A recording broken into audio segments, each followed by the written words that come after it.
Time now for a Duramaxtuner.com Apache Build Update.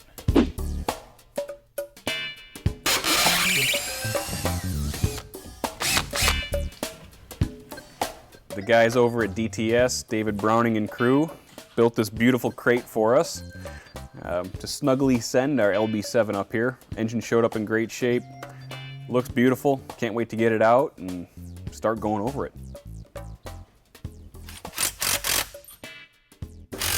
You might think it's convenient that this built motor showed up this quickly into the project. Obviously this isn't the same motor that we pulled out of our wreck truck. We still have to send that back in the core to David. The reason that we kept the core motor in the Apache for so long is so that as we're fabricating panels and making sure things fit, we have an engine that's both in our truck, and then we have this engine here that we can start putting together, get the top end sorted out, injector, CP3, etc. So that once the Apache's done, all we got to do is swap engines, put the clutch in. Things will move quickly.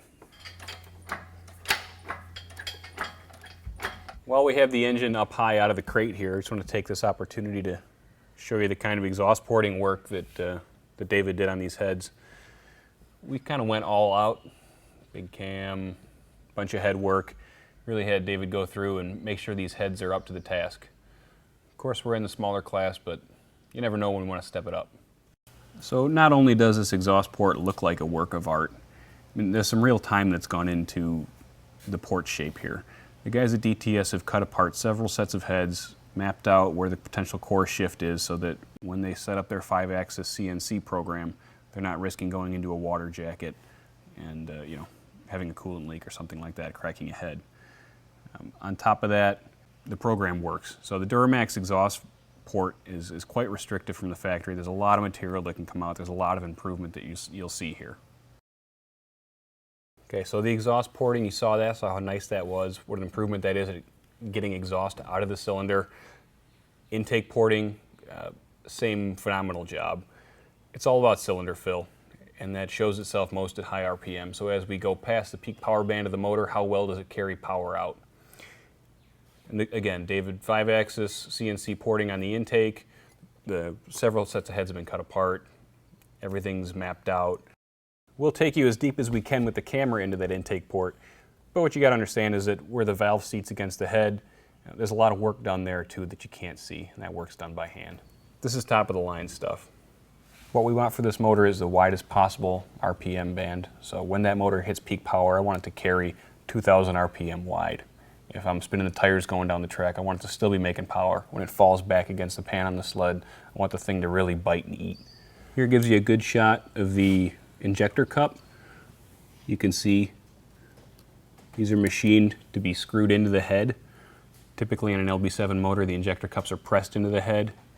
Under extreme pressure and heat, we can have coolant push past those. So that's a potential reliability issue further down the road. We went ahead and had these heads threaded so that they'll accept the screw-in cups. I have a factory LB7 cup right here. You can see it's not threaded. This gets pressed into the head and then gets secured by the injector hold down.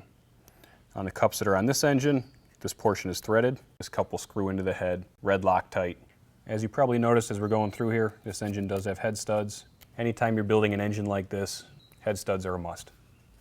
While sled pulling, over-revving the engine is pretty common. We'll operate this engine in the mid 4,000 range, and we're going to have a lot of boost and a lot of drive pressure on those valve seats.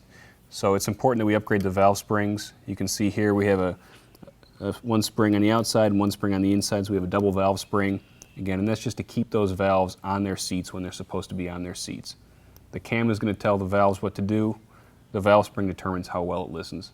With the engine partially assembled like this, there's quite a few parts internally that you can't see, but you know are in there. With these big valve springs and the power and the RPM we're going to be running this motor, it's important to select the right camshaft.